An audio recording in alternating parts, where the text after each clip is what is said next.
तर अटारी बॉर्डरवर सध्या तणावपूर्ण शांतता आहे। मात्र अमृतसर जिल्ह्यात अजूनही रेड अलर्ट आहे। अटारी बॉर्डरवर सध्या कोणालाही प्रवेश नाही। सुरक्षेच्या खबरदारीसाठी बीएसएफ जवान अलर्ट मोडवर आहेत। याचा आढावा घेतलाय आमच्या प्रतिनिधींनी, पाहूयात।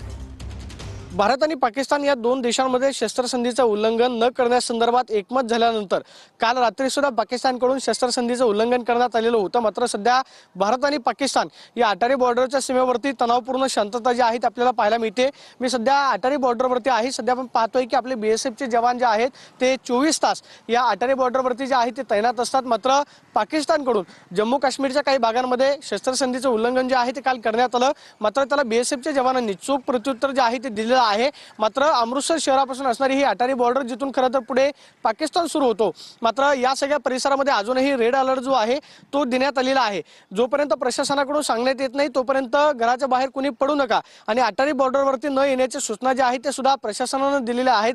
गेल्या 4 दिवसांपासून अटारी बॉर्डरवरती सर्वसामान्य नागरिकांना आपण पाहतोय की या गेटच्या पुढे प्रवेश जो आहे तो दिला जात नाही। अटारी बॉर्डर जी भारत आणि पाकिस्तानची सीमा आहे त्या सीमेवरती तणावपूर्ण शांतता पाहायला मिळते।